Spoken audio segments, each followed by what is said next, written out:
Hello, everybody, and welcome back to Cúilín Media. It is the weekend preview show. Football League, Hurling League, Ladies Football League action to discuss. I'm joined by Matthew Hurley, the Gaelic Statsman himself. We will have Seamus Brady joining us a little bit later on, I believe. No Liam White today, but it is just myself and Matthew, at least for now anyway, holding the fort and everything else. So, Matthew, I suppose no football this weekend. I mean, there is one game in Division 4 in terms of Waterford and Longford. That game obviously got postponed a couple of weeks ago due to the bad weather. But yeah, main focus on hurling and ladies football this weekend. Yeah, it's an exciting weekend in many ways. Ladies football, obviously, the leagues are starting to take shape in fairness with round 3 and stuff like that. College competitions really taking a hold as well. We know the Fitzgibbon finalist. There's a Cigarettes and Cup semi-final happening as we speak on this podcast here between UCC and University of Galway. So should be a good game there. Obviously UL and Queens are playing tomorrow, so that should be a good game. And obviously the hurling is the big story this weekend. Obviously there are some interesting games, no more so than the Cork and Tipperary game. Before anybody asks in the comments, I'm not going to the game, obviously. Well, it's because I actually have a family wedding on Saturday. So unfortunately, I can't make it to the park on a Saturday evening if there was any tickets available anyway. But yeah, it should be an absolutely brilliant game. What I'm hearing from the Irish Examiner, the Echo, Southern Star, and all these outlets is that the stands are actually sold out. The Blackrock end is sold out. So only the City End Terrace is available in terms of getting a place in the ground. So we are well on course for a league record in terms of attendance. And to be honest, 2 All-Ireland finalists, the story behind it, you couldn't really have expected anything else, really. And I'm just hoping there'll be good weather on Saturday because, like, the people that were unlucky to get the terrace tickets, hopefully they won't get drenched in the rain. But look, that's for another day. But look, looking forward to the weekend's action. Absolutely, and plenty of comments flying in there as well, lads. So cheers anyone who's tuning in, the likes of Ryan, Peter, leading the charge there in terms of the comments. If you could hit the like button and subscribe as well, share this out to as many people as possible if you could. Ryan says here, well, lads, hoping for a good weekend of action. Yeah, absolutely. There's some big games. Peter says, hey lads, football break, but they have served up some cracking hurling contests. Peter does say, Aaron, Seamus, what did you make of Ger Brennan's post-match commentary last weekend? They got some dissection during the week. Panel stands at 50 and will be cut down this weekend. Maybe mentioning that briefly, I think, look, Ger Brennan was right to extend the panel and try out as many players as possible, because we need new players, we need new bodies.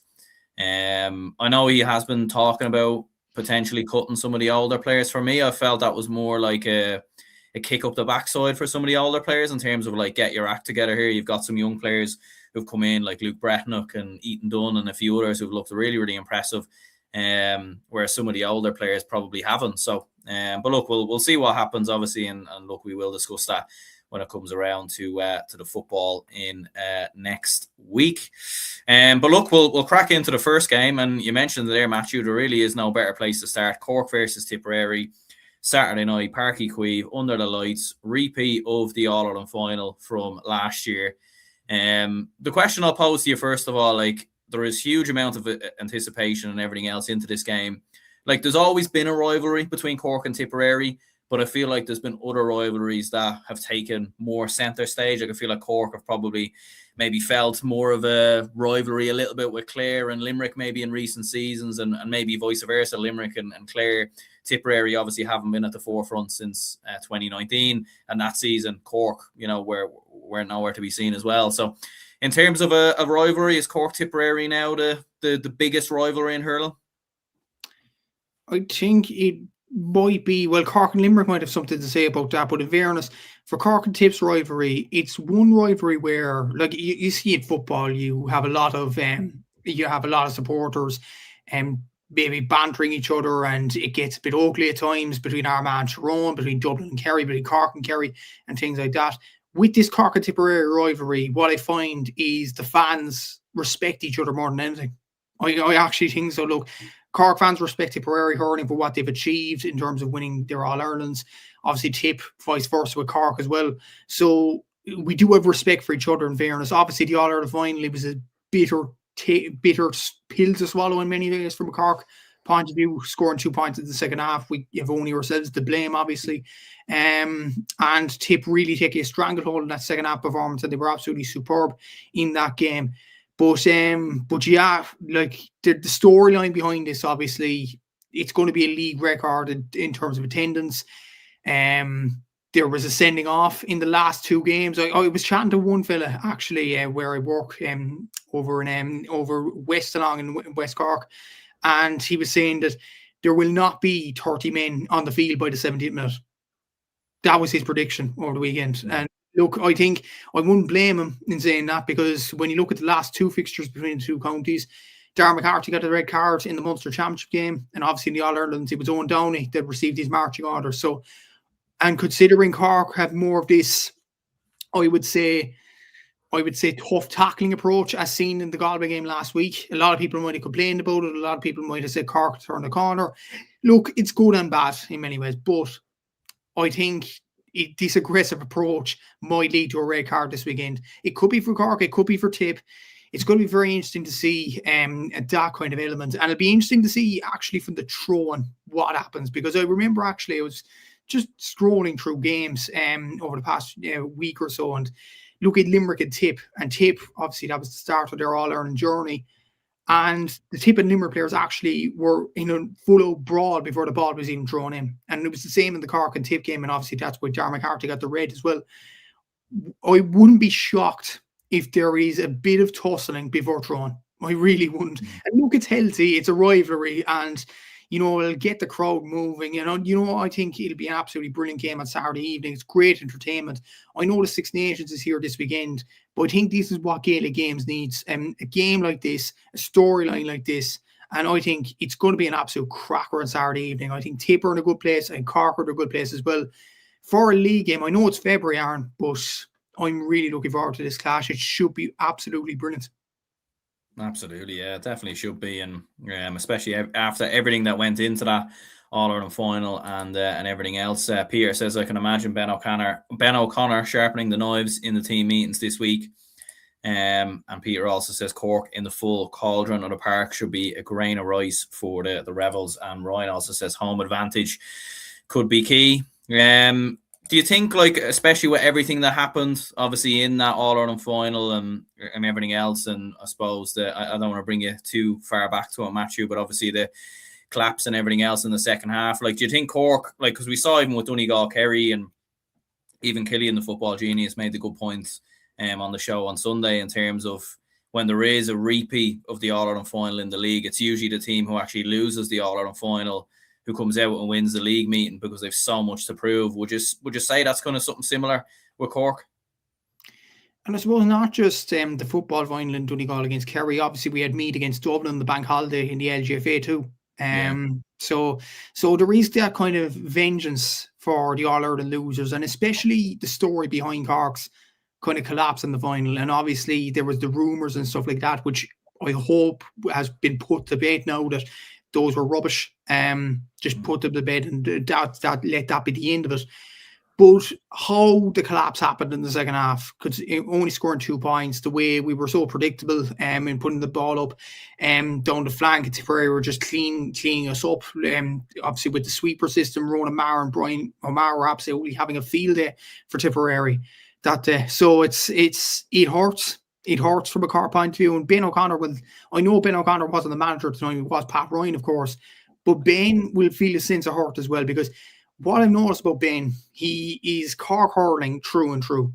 Like, I think he'd defend these players to the mill. I think he's a guy that will take no crap. I don't think he's a guy that will, bow down to any challenge. Like, he made an interview to the media a few weeks ago saying that doesn't matter if the game is on Astro, doesn't matter if it's a friendly, doesn't matter if it's a winter game after Christmas. Every game he wants to win. That's Ben O'Connor's mantra. That's his attitude. He wants to win every game. And I think, honestly, they would. I know Ben wouldn't have said this in the media, and I don't think he'd want to say it either, just to give stuff away or whatever. But I think he would have earmarked this game. He would have crossed it off in the calendar, and he would have said, this is the game we need to target because of what happened in July. And because of the way, like, a lot of talk was about Tipperary as well and how they recovered from maybe an off season the year previous, and the fact that Cork underperformed in the final. I think Cork have a lot to prove in this game. Do Tip have a lot to prove? I'm not sure. It'll be interesting to see the two lineups as well. Obviously, Cork might go strong. They have gone strong over the last couple of games. Tipperary played Jason Ford against Offaly. They played Darragh McCarthy the first day. Of course, Darragh McCarthy played in the Fitzgibbon during the week for UL. So will he be having another game? I'm not sure. Well, the thing is, the Fitzgibbon final is actually Friday week. So he might even play Darragh McCarthy. Oisin O'Donoghue the same. So it's going to be very interesting to see the team lineups from a Tipperary point of view and a Cork point of view too. And as I said, just the aggression as well. Given what happened in July, I think Cork, there's a case to be said that Cork might be more up for it. But Tipperary will be up for it as well. They'd want to prove that they were worthy All-Ireland champions. I'm sure people realise that, but they'd want to prove that in Páirc Uí Chaoimh, going down to Cork, going down to the Cauldron, as the comments suggested there, and showing why they're All-Ireland champions. So it's going to be interesting on so many levels in terms of this as well. And obviously, there are some key elements. Obviously, who will take the frees for Cork? Cork have taken 11 frees in the first two games. Alan Connolly's taken 8 of them, but he's only scored 4. I think that's kind of a concern. Obviously, these early days, and I have to stress that. But without Hoggy in the team, you need a consistent free taker. And I thought, honestly, it would be Darragh Fitzgibbon this year. Alan Connolly's taken up the mantra. Fair play to him, but he needs to improve on his free taking if Cork are to go the full way and win the All-Ireland. The Tip have a settled free taker. Whether it's Jason Ford, whether it's Darragh McCarthy, they're settled. Like, they know who's taking the frees. From a Cork point of view, there's the unknown factor. And a bit of maybe a concern for Cork as well, the turnovers. Like against Waterford were very, very close. I think they were only 2 turnovers off, and Waterford got hammered in that game, obviously, the first day out. Galway had way more turnovers than Cork. I think they had 9 more turnovers in the second round of games, and I think that's quite a concerning thing from a Cork point of view. Obviously, from a Tipperary standpoint, against Galway performed. Well, we have to stress Galway performed very well in the first 2 games, and they provided big tests to Cork and Tipperary, so that has to be taken into account too. But Tipperary didn't have a test in the second game against Offaly, so how will they approach this game? It's going to be very, very interesting to see. So yeah, it's a lot of angles to this, a lot of storylines, and it should be a good watch. And yeah, I'd be very interested to see the Cork aggression, the Cork free taker, and above all else as well, the Cork turnover rate, because it wasn't great in the first 2 games. Will it improve for this game? We'll have to see. Yeah, it is interesting, like especially when you do get 2 teams who play each other so early on in the league stage. Like you can see, like even with Donegal Kerry, you did see a little bit of both teams kind of holding themselves back a little bit and not going full throttle, not want to give away too much as well, and not want to kind of show their hands. So there might be an element of that as well this coming Saturday. But in terms of a prediction, what are you thinking then? Are you going to back the Rebels? Well, I haven't backed the Rebel. I didn't back them last week, obviously, against Galway, because I thought Galway would win the game, and so it was very close. Like, Galway performed very well. I think just with the revenge on their minds, because I think they probably need to win this more, I'm going to say Cork to edge this one by about 2-3 points, but it'll be very, very tight to call. But I hope both sides put out their first teams, and we'll have to see if they can win this game, but I'm going to go for Cork. Absolutely, yeah. Do you know what? I think I'll go for Cork as well. I think I'll go with a 5-point win. I do agree with you as well. I think they've so much to right that was wrong from that, from that summer defeat in the All-Ireland final, whereas Tipperary probably don't have as much to prove. And I think as well, Cork's depth in terms of their squad. Even you could argue in terms of when it comes to summertime, who's the better team, but I do think Cork probably have a bit more depth, especially at this time of the year as well. In terms of rotation. Denise says here, or Dennis says, great podcast, lads. Yeah, thanks very much, Dennis. Peter says, Galway, in fairness, through everything at Cork and Tip. On Clare here, tuning in, says, well, lads, sorry I can't be with you, buzzing for this game, because remember, the final Cork had hammered Tip, and I'm going to shade it to Cork. Yeah, it seems like most people are shading it towards Cork, and me and Matthew both agree with you there. Limerick Kilkenny taking place in the Gaelic Ground Sunday, 3:45. this is an interesting one, really, because I was expecting Limerick at the start of the league to come out all guns blazing, a bit like Cork, to be honest with you, when they played Waterford, because of how last season ended, like losing to Dublin. They've obviously shuffled the backroom team once again, like with Caroline Currid coming in and a few others, coming back into the squad, or back into the kind of backroom team. And then on the opening day versus Waterford, look, obviously Waterford had so much to prove, and fair play to Waterford. Like, it was a top class performance from their perspective, and take nothing away from them. But there's a bit of pressure on Limerick and John Coyley, is there? Because, you know, they don't seem to be getting much right all of a sudden, when for so long they were getting so much right. And it was striking, maybe, John Coyley's post-match interview afterwards, saying that they were outfought. That was the quote going on around during the week. And to be honest, I thought they were outfought against Dublin as well when they all went out of the championship. Look, I was at that game in Croke Park, and I've never seen a Limerick team so... Dublin deserved a win, no doubt about it, that day, but I've never seen a Limerick team so slow to the first ball. I've never seen a Limerick team that had a touch so off. I never seen a Limerick team that were just flat on their feet. And I just wonder, has time caught up with them? It might be, I might be way off on this now, but I just wonder, has time caught up with this Limerick team, considering what happened last year, and considering what happened in the Waterford game, and considering John Coyley's comments. Obviously, there are other players there as well. Adam English, he's injured for this game. He didn't play for UL at the Fitzgibbon Cup, which is a massive blow to them. I think he was the guy that was making the tick against Dublin. I think he was the best player on the pitch from a Limerick point of view by a mile against the Dubs last year. Shane O'Brien, I don't know what's his story. He didn't play for Mary I during the week in the Fitzgibbon Cup. Does he have an injury? If he does, that's another concern from a Limerick point of view. Obviously, Aidan O'Connor, who did well enough for UL during the week, will he get a little bit of game time during the weekend? It'll be very interesting to see. Garrett Hagerty there as well. So yeah, it's a lot of moving parts from a Limerick point of view. But Kilkenny are nearly the same. Are they in transition? Because obviously Hugh Lawler has gone abroad, Billy Ryan's gone abroad. They really edged Offaly. When you look at the way Tipperary hammers that Offaly team in Tullamore, it was a bit of a poor showing from a Kilkenny point of view on the first day out. So I think both sides have a point to prove in this one. Probably more so Limerick, considering they lost the first game. So it's going to be an interesting game to see. But I wonder, have this Limerick team lost their edge? Like, I know John Coyley mentioned that they were outfought, and do those comments have a bit of a resemblance to them? Look, Limerick players have to respond to that this weekend. They really do. But it's going to be very interesting to see how that response all goes down. Yeah, and I suppose for Kilkenny, it's kind of hard to judge where they're at going into this, because on the opening day versus Offaly, you know, like they weren't absolutely brilliant. You know, it wasn't kind of vintage Kilkenny, you would say. Like they probably slogged their way through Offaly a little bit, and then obviously weren't playing last week as well. So they're kind of a hard one to judge. So where do you think they're at going into this? It is a very hard one to judge, and obviously they only slightly got through that Offaly game at home as well in Nolan Park, which was quite concerning. So yeah, it's very, very hard to know where they're at. Obviously, I'd imagine TJ is still going to take a break. It's going to be very hard to see what Kilkenny team will actually turn up in this game, and what players they will show at this juncture as well.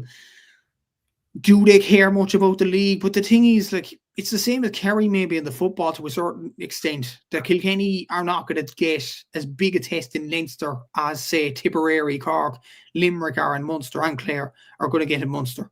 So it's just puzzling to see. I know Kilkenny have had players move abroad or whatever, but it's puzzling to see why they can't go at the league rather than like other Munster teams. So yeah, it's going to be interesting to see how Kilkenny approach this game. Judging by what they've done against Offaly in the first round, I don't think they're going to approach this with I suppose a vengeance. The Cork and Tipperary are going to go gung ho, I'd imagine, on Saturday. I don't think these two are quite at it just yet. So this again, Aaron, it could be the game to kickstart both sides' seasons. So yeah, it's going to be interesting enough to see. But yeah, it's hard enough to judge Kilkenny at this early stage, especially with the two players gone, and obviously TJ taking a break. Yeah, like in terms of a prediction, I'll go first on this one. I'm actually going to go for a draw here, to be honest with you, because I think there will be a response from Limerick. I think there has to be honest. I feel like there's almost maybe not the same level of pressure on them as there was with Waterford last week. But I think if they were to lose this, considering most people like that I've seen and listened to, and obviously on our own show as well, have backed Limerick to win this league, and to lose the opening 2 games, I think you'd have to say they can turn it around in terms of winning it. But and look, I don't think they'll get relegated or anything like that, but they're up against it all of a sudden. And at the same time, I do expect Kilkenny to give a good showing as well. So I'm going to go for a draw. But what are you thinking? I'm probably going to edge the Limerick, because I think the comments that John Cúilín made were damning, I suppose, to the Limerick players, and I think they'd want a response after those as well. I seen a tweet earlier from Conor McKenna. I don't know is this accurate or not. It looks false, to be honest, but I don't know is it true. If it is true, it's worrying from a Limerick point of view. They've won 4 out of their last 14 competitive games. Apparently, that's according to Conor McKenna. I'm not sure is that true. Maybe somebody in the comments might elaborate on that, but yeah, it's if that is the stat indeed, that's concerning from a Limerick point of view. I think they'd want to change that this weekend sooner rather than later, because if the negativity keeps on rolling, then what Limerick team will show up in the championship? So I think they need to get off the mark, and they need to get off the mark right now. And I think they will this weekend. I think Limerick will win this by about 4 points. Interesting stuff, yeah. Peter says here Limerick by 2, and Ryan disagrees. Kilkenny by 2. Peter says predicting a poor game. Yeah, like I've got a feeling it might be a bit of a slog as well, to be honest with you. Especially with it does feel like probably matters more to Limerick at this stage. I think Kilkenny could lose, not that they would want to lose this game, but I think they could lose this game at the Gaelic grounds, and it wouldn't be it wouldn't be a big deal necessarily for Kilkenny. But if Limerick were to lose, I do think the jury would be out on them a little bit. You've got Waterford versus Offaly then in Walsh Park on Sunday, 1:45. As we were mentioning there, like a massive win for Waterford last week versus Limerick, which very much started their season. For Offaly, not quite happened just yet. They were certainly beaten a lot more comprehensively against Tipperary than what happened when they played Kilkenny. So looking at this one, I mean, you'd probably be fancying Waterford to win this fairly comfortably after last week's showings from both teams. Yeah, I think Waterford will win this game. And look, Offaly, it's a shame on them. They've had a lot of players missing. Obviously, Adam Screeney would have played during the week for UL. I know we'll talk about the Fitzgibbon later, but he was absolutely superb for UL last night. Absolutely brilliant. And he has shown his potential, no doubt about it. Charlie Mitchell's a huge loss for Offaly. I know he's had problems behind the scenes and things like that. I do know that for a fact. And hopefully he does recover from that, because he is an absolutely fantastic player, Charlie, and hopefully he can recover from that. But look, Waterford, the Walsh Park, the form they're in at this present moment of time, the fact they beat Limerick last weekend, the fact that their big players are coming back slowly but surely as well. I think they're underrated in many ways, this Waterford side. So I'm going to edge it to Waterford. Well, not edge it. I think Waterford win this pretty comfortably. I'm going to go for Waterford by 8. Yeah, faithful podcast here says, even a lad, sorry couldn't make it on, be back on Sunday. Predictions for the weekend: Cork by 1, Limerick by 6, Waterford by 5, Kildare to beat Antrim, Clare to beat Down, and I'm actually going to predict Carlow to beat Wexford. Do you know, I actually agree with you as well. I actually fancy Carlow to win that game as well. And yeah, that is of course Liam White as well. So make sure to check out his podcast as well when people get a chance. And we will see him all on Sunday. Peter says bad day at the office last week for Offaly.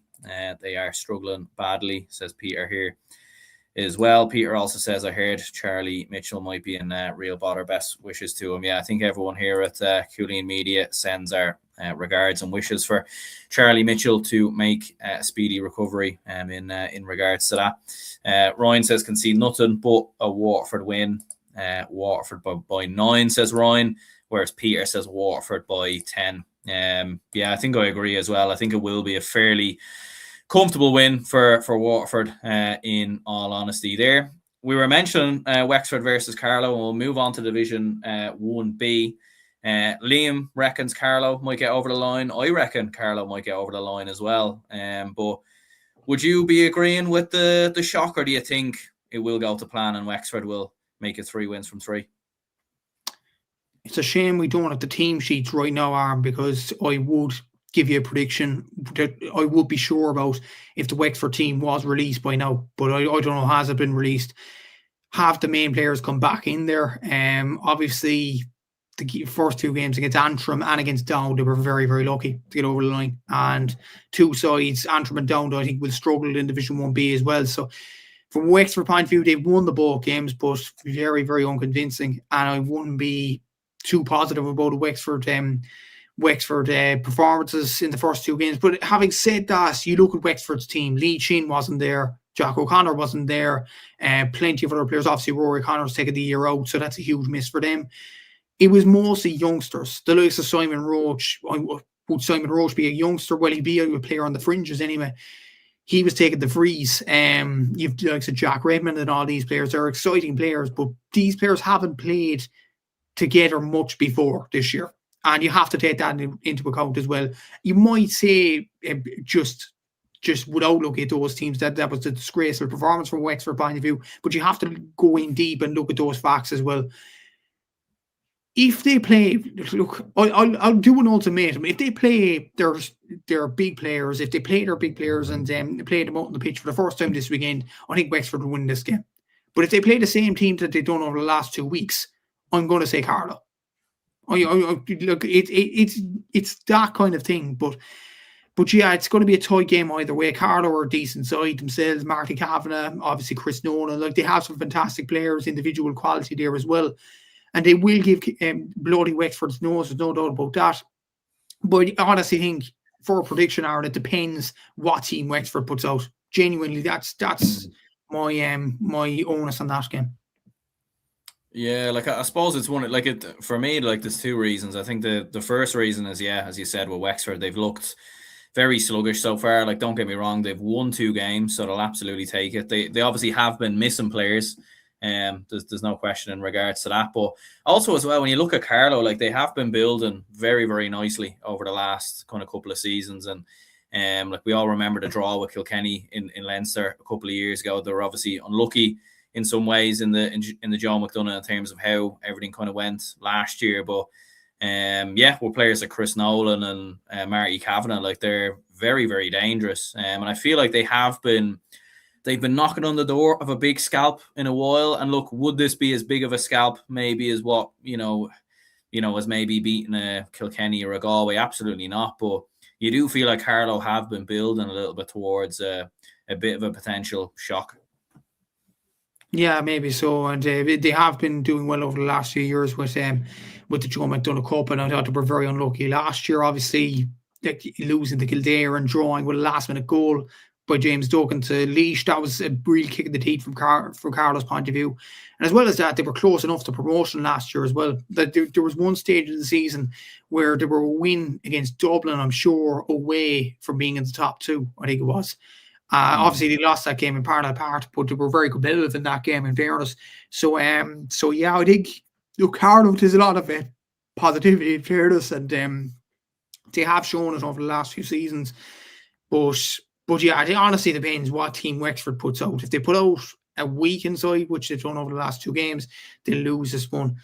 But if they put out a strengthened side, I think they'll have too much for Carlow ultimately in this game. And they need results to catch up with the likes of Clare and to catch up with the likes of Dublin. If they were to drop points against Carlow, I think that'll be their league season over already. So there might be a bit more of a want from Wexford point of view to get over the line.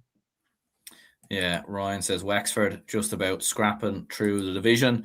Peter says Wexford, the Jekyll and Hyde, and also on live support. Yeah, the poor Wexford are getting quite the slack in the comments here.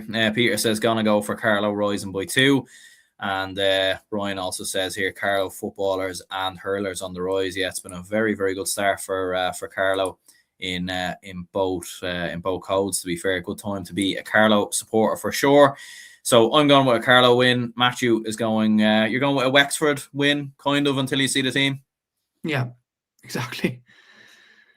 And we have Kildare versus Antrim then taking place at St. Conleth's Park in Newbridge at 2 p.m. I did see Kildare in the flesh up close versus the Dubs on Saturday night, and like it's like you never want to be too critical of a team. And look, Kildare have made tremendous progress in terms of getting up to getting up to Division 1B, playing in the Leinster Championship and everything else.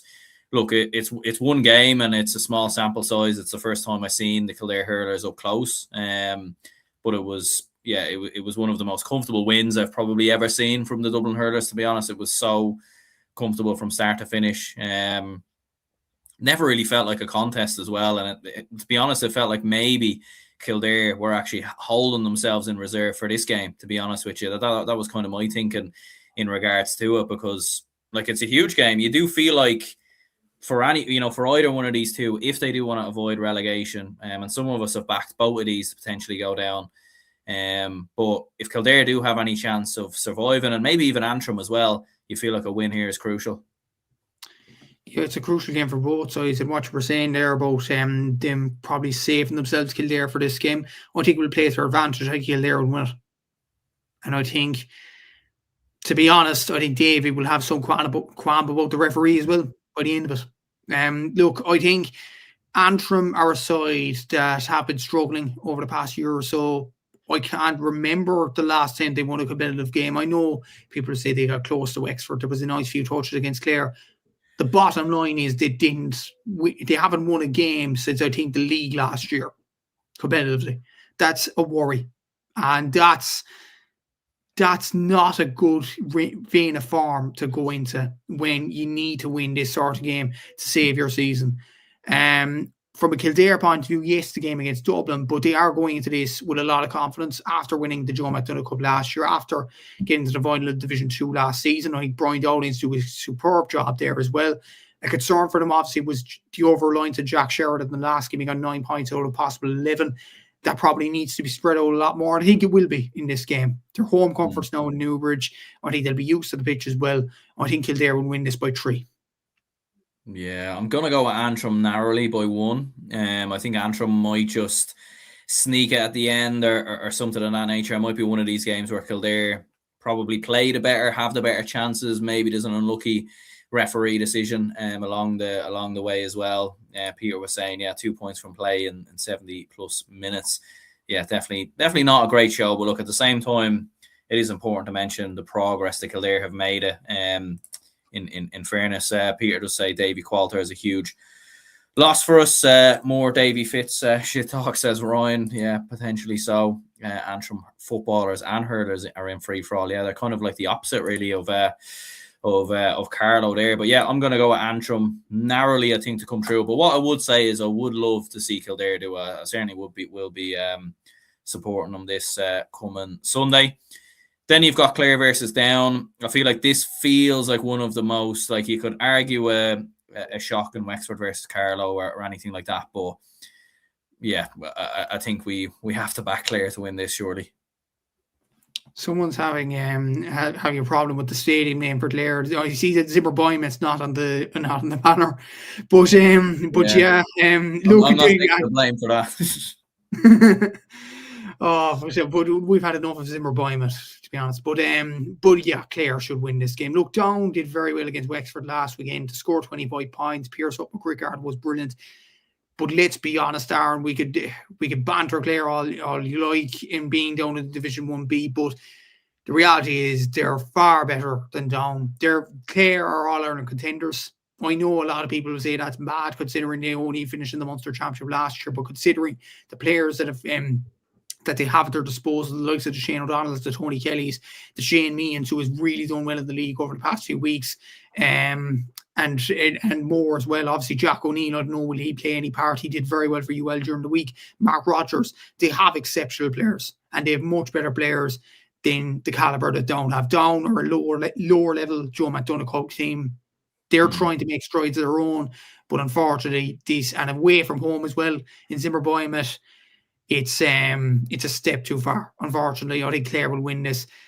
And I think they could win this, Aaron. It's just going to be a shame because we don't want to see this. But I think Clare could win this by close to 20 points or even over that. Yeah, it could be. I think if Clare are at full throttle and they're at absolute, maximum speed, not even maximum speed actually, if Clare are probably 80-90% of their usual, of their best levels, they could probably win this by 20 plus. So it just depends probably in regards to what version of Clare we do see this coming week. But to be fair to Down, to give them credit, they were very competitive versus Wexford, so they will at least take that kind of going into this one. But Division 2, we do have Kerry versus London first up here. Can we see, like, Kerry obviously have started the league quite well, to be fair. They got a good draw versus Westmeath. So you probably would fancy the Kingdom to come through this, or do you think maybe London can cause a surprise? I did say London to get promoted from Division 2, but to be fair, I have liked the look of Kerry in terms of their results so far, and the way they've recovered from an off-season last year, obviously going down to the Christie Ring. Kerry wouldn't have liked that at all, and they'd want to recover from that. I think the form book will tell us that Kerry will win this game, especially being at home, and the fact they have a win and a draw on the board, especially the way they battered Derry in the first round, and then the second round against Westmeath. Quite unlucky not to win that game. Westmeath had a few points at the end to salvage a draw on that one. So I think the performances would tell you all you need to know. I think Kerry will win this. And I think they'll win it by about 5. Yeah, I think so as well. Yeah, we've got Derry versus Mayo. Look, it's been good progress for Mayo. I think they draw with London, I think, last week. But you'd probably fancy Derry there. But what are you thinking? Yeah, I would probably go for Derry to win this one, especially if the Slot-Neil boys are available. I think Derry will win this one, and I think they're at different level to Mayo. Obviously, Derry or Christie Ring, Mayo or Nicky Rackard. I think this class will tell us in the game, and I think Derry will get over the line. Yeah, I agree with you there. And then we've got Westmeath versus Meath as well. It's been an unusual start really for Westmeath, and it has been mad kind of watching their kind of fall from hurling. Like, I think it's been mentioned numerous times before, and I think even Sean mentioned on Sunday, but when they beat Wexford many years ago, you all expected Westmeath to kick on, and it's just completely gone the opposite way around. But Meath, to be fair, have probably declined a little bit in recent seasons as well, so you probably would still fancy Westmeath to win this. But what are you thinking? Yeah, I think Westmeath should win this comfortably enough. Look, Meath are in a bad spot themselves, and I think Westmeath should get the job done. But in fairness, this has been a downfall for quite a while now for Westmeath. I don't know how they'd get out of this hole. Look, David Williams is a very good player. Killian Doyle is an exceptional player. They have really good players, Westmeath, but they just need to show it on more of a consistent standpoint. And I think this could be the start of good form in many ways. They battled well against Kerry the last day. I think, look, they'll have too much class for Meath this weekend. Yeah, I think so as well. Back Westmeath to come through it there. We do have the round 3 fixtures, or the Division 3 fixtures in round 3, and it is Armagh versus Roscommon, Fermanagh versus Louth, and also Tyrone versus Wicklow. In terms of any of them games, anything stand out for you? Yeah, I'll probably go for Tyrone to beat Wicklow. The way they beat Louth in the last round was very, very impressive. It's Fermanagh against Louth, is it, Aaron? It is, yeah. Fermanagh Louth. Yeah, I'll go for Fermanagh to win that one. Look, they have classy players and all that. And Armagh Roscommon, I'm going to go for Roscommon. They won the Nicky Rackard last year. Armagh, as Killian said in the last show, are in a bit of a rut in hurling at this present moment of time. They got hammered by Wicklow last weekend. And I think Roscommon will have too much. Absolutely, yeah. Ryan agrees with you there in terms of a bit biased, but Roscommon by 3, yeah, absolutely. And then in terms of Division 4 then, so we've got Sligo versus Warwickshire, Cavan versus Lancashire, and Monaghan versus Leitrim. Any thoughts on these? Yeah, I think Sligo and Cavan should win comfortably enough. The game between Leitrim and Monaghan is going to be very interesting. They're 2 evenly matched sides. I'm going to go for Leitrim to edge it. Yeah, I think so as well. So that wraps up the hurling coverage then, in terms of the inter-county hurling. But we did want to touch on the Sigerson Cup that took place over the last, or the Fitzgibbon Cup, I should say, which took place over the last couple of days. He obviously had a big win for Mary Limerick versus DCU, 31 points to 216. And then you had UL, who got the better of University of Galway as well. And I think everybody's seen some of the clips that went around of Adam Screeney and some of his absolute wonder points that he was scoring. But yeah, your thoughts on both of those two games, and who would you be backing now going into the final? I did watch the UL game against University of Galway, and they have a lot of individual quality. The one thing from a UL point of view that I think they'll be disappointed in was maybe their shooting, and maybe, I suppose as well, it's hard to say this because obviously they're college students and you have to take that into account as well. But I thought UL were a bit complacent last night, to be honest with you. University of Galway, I think, deserved to win that game. They were a point down. Obviously, Adam Screeney scores a 17 point for UL, and you were thinking UL are going to drive on here. University of Galway were coming out with the ball, and to be honest, they should have got a free out, but it was given as a free in to UL, and it got pushed in even more, and that pushed the margin out to 2 points. University of Galway needed a goal at the end of the game. They almost got it, but you'd imagine if University of Galway were going for a point instead, the game could have gone to extra time easily. So I think UL were very, very lucky last night. They do have some fantastic players. The likes of Screeney were absolutely superb. I think Darby Carty from Freeze was good. Jack O'Neill from Clare, really impressed with him. He got 3 points from play. Aidan O'Connor with 2 points as well. Oisin O'Donoghue and Jack Lee, he also got on the score sheet from a UL point of view. Colin Coughlin was playing as well. He's the captain of the team. They have star quality all over the pitch, UL. But University of Galway, Sam O'Farrell of Tipperary really performed well. Darren Neary did as well. Liam Hoare, the goalkeeper from Offaly, I was very impressed with him. His long-range pucking and things like that, I thought he was superb. In fairness, Cullen Killeen around the middle of the park, and Gavin Lee as well.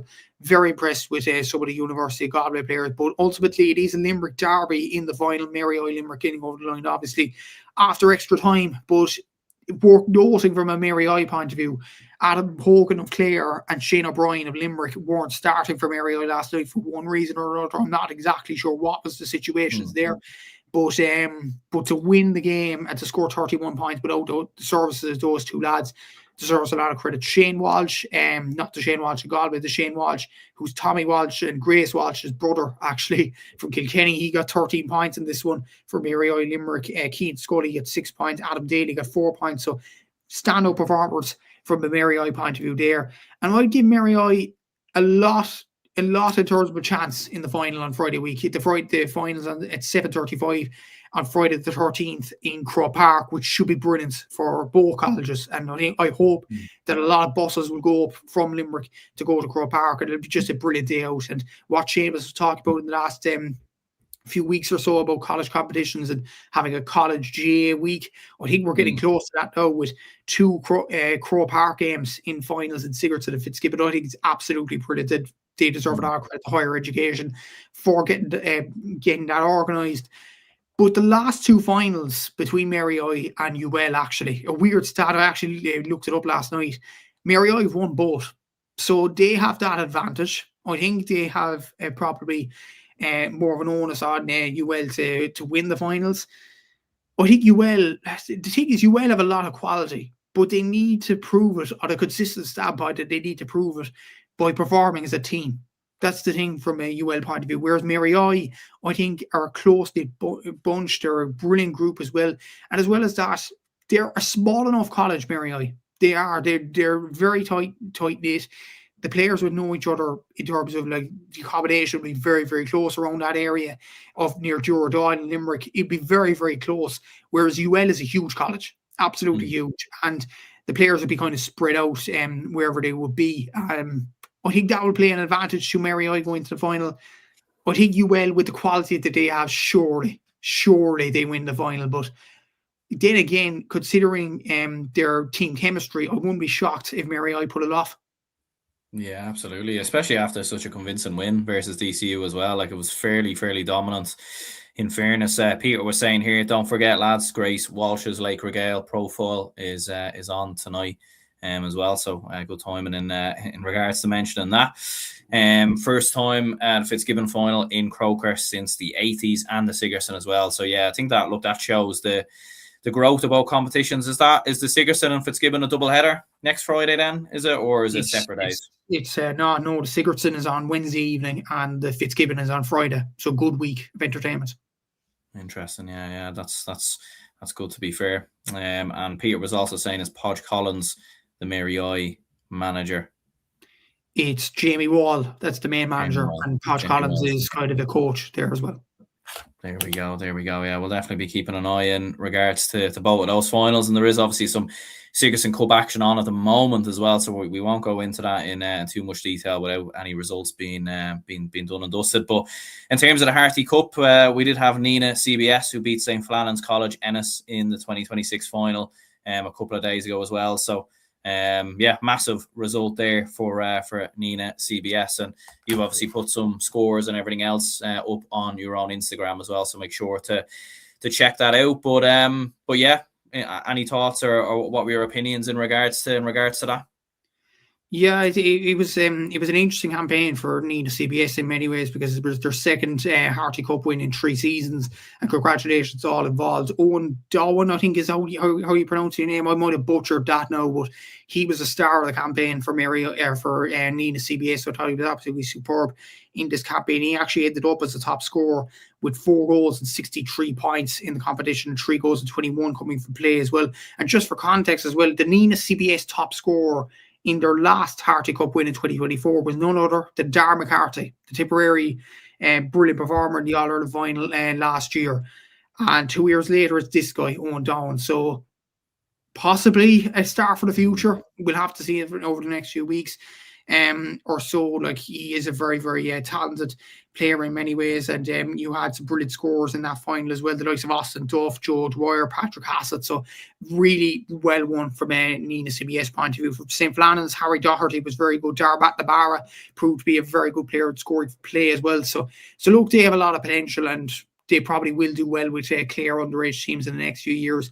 But Nina will eye up the All-Ireland now. It is a big achievement to win the All-Ireland if they manage to do so. And I believe those finals, the schools finals, have replaced the club finals on St. Patrick's Day. So I think it's absolutely brilliant in terms of promoting schools, GA, in terms of having the finals up in Croke Park as well, and brilliant for the students themselves. So look, it's a brilliant combination, and congratulations to Nina and all involved there. And just to mention as well, the Ashburn Cup final, the Camogie college competition, actually is going to take place at the weekend this Sunday between UCC and UCD. The defending champions UL are out of the competition after losing to UCC during the week. Good performers from a UCC point of view. Sophie Pembroke scored 6 points. Niamh McNabola scored 5 points. UCC beat UL 17 points to 112 in the game. Sarah O'Brien was very good with 2 points as well in this game. UL may have not done the 3 in a row in this competition, but there is one player, I think one player off the top of my memory, but there could be more, that is aiming for 3 in a row in Ashburn Cups. One of them, the UCC defender Claire Kingston, she won the UL with UL, the Ashburn Cup in 2 years in a row, in 2024 and 2025. She's now studying in UCC and potentially going to win a 3 in a row in Ashburn Cup. So nice record to have for Clare there, and hopefully from her point of view that UCC go on and win the final. UCD will be a very tough opponent though. They beat DCU in the semi-final during the week, 111 to 110. Amy Carey getting 7 points, Emma Moran getting 1-1. To my knowledge, both of them are Dublin players in the Camogie standpoint as well, so I think they'd be exciting players in the future from a Dublin point of view. Sarah Keogh scored 2 points as well. And interesting that Peter mentioned Grace Walsh at the Laker Gale. I don't know what's the situation here, but she was playing for UCD in the semi-final over the week, and she will be playing on Sunday as well. I thought, like, she retired from Kilkenny, so I don't know what course exactly she's doing in UCD, but quite interesting. But she was playing the defensive line, so very interesting to see that as well. But it will be an interesting final. UCD last won the Ashburn Cup, I think, in 2008, if my notes are correct. I think they did anyway. And UCC last won it in 2003 and looking for their 33rd triumph. So yeah, it's going to be a very interesting final to see. I think UCC might have the edge in this final, but there's going to be new champions, Aaron. It's going to be an exciting final. That final is on Sunday at 4 p.m.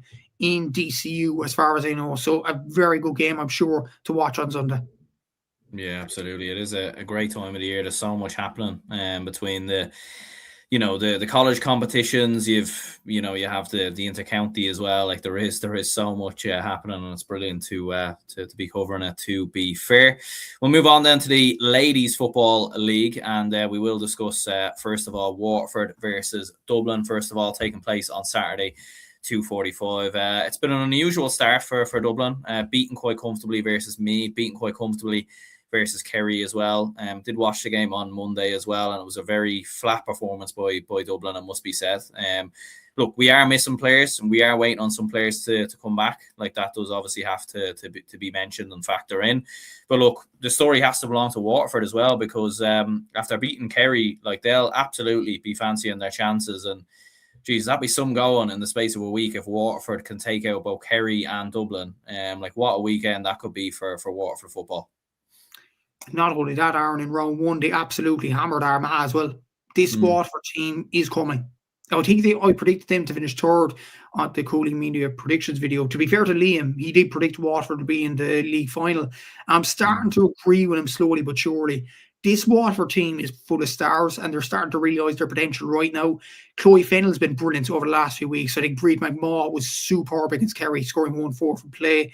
Obviously, Laura McGregor is a goal threat in this Waterford team as well. So they have some serious players. Karen McGrath in defence as well. They have some absolutely superb players. And Tomas McIntyre is doing his absolutely superb job there from a Waterford point of view. And I think they'll win this weekend. I think the form is there from a Waterford point of view. I think the confidence is there. The players are performing well. I think they will beat Dublin. And as well as that, with Dublin, from my standpoint, I wouldn't panic too much from a Dublin point of view. Carlow still to come back into the team. I don't think Kate Sullivan's played in the first two games either. You have a lot of players to come back into the team. This is what Dublin do across the league over the last few years. Their heavy hitters come in later on in the campaign just to get ready for championship, and they'll do enough to stay up in Division 1, which I think isn't the bad strategy, to be fair, because you're being overlooked in many ways in the championship. But Waterford are the form team at this present moment in time, and especially at home, I think Waterford will win this one. And I think they could win it quite comfortably. They did well against Kerry to win that one by 4 points. They beat Armagh comfortably. I think they could beat Dublin by a similar enough margin this weekend. Yeah, Ryan says here, could Dubs be going down? Yeah, that's the story of my life at the moment, Ryan, unfortunately. Could be getting relegated from both codes, potentially. So yeah, it's not been a great start really as a Dublin fan in 2026, to be fair, but there we go. Peter does say, think Dubs will have a tough trip to Waterford. Yeah, absolutely. Like, are Waterford All-Ireland contenders, do you think? Like, if they go and beat Dublin, and then they, I know it's the league and everything else, and obviously, look, Dublin haven't had their best players yet, and, like, obviously with Kerry and Armagh, you'd expect them to kind of regroup and come back as well. But, like, if Waterford go and beat Dublin, like, do you think that's a bit of a marker in terms of Waterford, that they could be serious contenders for a crack at an All-Ireland this year? I wouldn't say it's a marker, because Dublin are playing kind of a weakened side. You have to take that into account as well. And the fact that Edie's only the league, and you've seen in teams down through the years. Armagh had an excellent league campaign a few years ago, had an excellent league campaign actually last year, and got knocked out of the championship by Kildare. The league really isn't a clear barometer on where the team is going. I honestly think Aaron Waterford are All-Ireland contenders already, no matter what they do this weekend, or no matter what they do in the league. They have fantastic players. They have a well-thought-out structure. They have a brilliant coach. They have a brilliant backroom team. They have a togetherness. They seem to be happy playing with each other as well. They seem to be enjoying. Like, I've seen the interview Breed McMaud actually did with TG Carr the other day, and the smile on her face, I couldn't get over it. Like, it looks like the players are enjoying their football more than anything, which is a really, really positive from a Waterford point of view. And when you look at the sides there, Galway had a defeat against Cork the other day in the league. They were one of my All-Ireland picks, to be honest with you, at the start of the year. Dublin, Kerry, you don't know about them. Will they go gung-ho this year? Armagh need the Mackins in the team. There's no doubt about that. Cork were a bit off it just yet. I think genuinely this Waterford team look in serious fettle to go on and win the All-Ireland. Look, I don't think it's set in stone that they do it. They had a lot of potential last year. Then Galway kind of whipped them to the side last year. May I add, that was a very good Galway team in the quarterfinals last year and really pushed Dublin all the way. But Waterford might have learned a bit from that quarterfinal too. And I think that will push them potentially to go on an All-Ireland run. I think it's a really successful season for Waterford and a really progressive season will be to reach an All-Ireland semi-final, potentially a final. If Waterford could do that, I think that would be absolutely brilliant.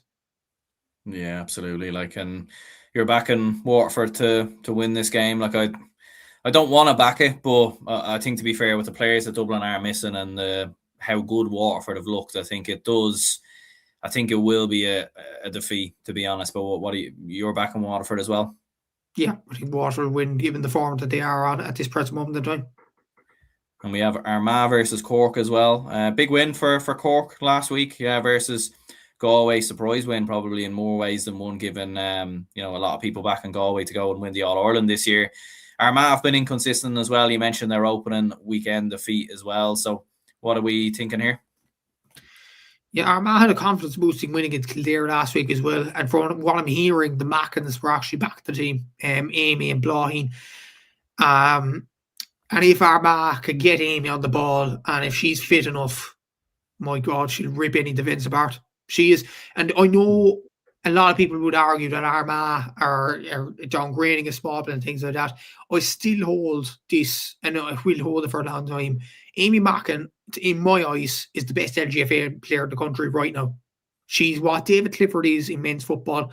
I think she's a player that nobody could get near. And especially with the new rules, it'd be very interesting to see if she does play, if she's a fan of the two-pointer. If she is, that's a danger for any defence up and down the country. This Cork team got a bit of a shock win over Galway. Anya Terry-O'Sullivan got 1-2. I think Katie Cork performed well. Abigail Ring has been brilliant over the past few weeks, but in the first 2 weekends from a Cork point of view. I think Grace Neverk, who has been a really good player coming on through the ranks as well, did very well for Niamh Vaughan at the club championship, and now she's moving into centre forward, and it's almost like she isn't a new player. She's been there for quite a few years, but she's done very well this season from a Cork point of view. From what I'm reading, I'll edge it to Cork. I'm going to go Cork by a point, but it's going to be very tight this game. Both sides got confidence boosting wins last weekend. Be very interested to see who wins it this weekend. Yeah, it's a hard one to call. I probably would edge it to Cork as well, just given how impressive that win was last weekend versus Galway. But especially, as you said, with some of the players that Armagh have back, it definitely does make them a serious threat. In fairness, we do have Galway versus Kildare as well, and we were mentioning, I suppose, both teams really there. In the kind of reverse, I suppose, in terms of losing last week. Look, obviously with the league, you are going to get a bit of inconsistencies and everything else, and maybe Galway losing shouldn't be considered as big of a surprise as we think. But will there be some concern with Galway, do you think, or is this a case of, I suppose, early league defeats, what you see with all kind of the best teams across all codes? Yeah, it's a very interesting one to call. Kildare got a confidence boosting draw, I would say, to Cork on the first day out, but then to Armagh, losing that game would have been disappointing for them, especially considering they showed in the championship that they could beat that Armagh team last year. And Galway, I think it's interesting to see when the Kilkenny and Clonburg girls will be back into the team. I know Nicola Ward was on holiday from what I was reading. Louise Ward, I don't know what the issue is there. Olivia Tivoli as well. If they could get those players back, I think Galway will be rocking. I think they are a very, very good team, and they showed that last year in terms of their consistent performances and all that. I think home advantage as well will edge to Galway. I think Galway might have enough over this Kildare team. And to be honest with you, Kildare, especially with Cork beating Galway last weekend, it's even more important now from a Kildare point of view that they need to get wins on the board sooner rather than later. But I don't think it'll be this weekend, unfortunately. I think Galway will be too strong. Yeah, I think so too. I think the home advantage will be absolutely key there from a Galway perspective. Meath versus Kerry as well. As we were mentioning there, Meath looked very impressive, to be fair, versus Dublin. I know they've lost a good few players coming into the league this season, but it was a very impressive victory. Obviously, two teams very familiar with each other as well, it must be said, in recent years. So what are we thinking in regards to this? Yeah, Meath performed very well last week, and obviously Ciara Smith was very good in the game against Dublin, and maybe proved a lot of doubters wrong in terms of the players that they lost and things like that. Home advantage in Dunchalklin, I'd edge the Meath. The performance they gave against Dublin, I think, was the confidence booster that they needed. Meath to win this game. Kerry again, like Dublin, just a question mark. Are they taking the league seriously? I know Rachel Dwyer's performed well over the last week, so was Daniel O'Leary, Siobhan O'Shea, but they seem to be very, very reliant on those three players in particular, and that might be a concern for Mark Burke and Kerry in the next few weeks or so, but I'm going to go for Meath. I think they might edge it. The confidence from last week will mean the world. Yeah, absolutely. Yeah, I think it was a massive result for Meath, and obviously a damning defeat for Kerry versus Waterford. It is a hard one to call. Like, I've got a feeling Kerry might dig it out, to be honest with you, and they might just kind of turn one up for the Bucks away to Meath. So I'm going to go with Kerry ever so slightly, I think, by a point to edge that. Moving on to Division 2, Mayo versus Tipperary. First of all, what are we thinking here?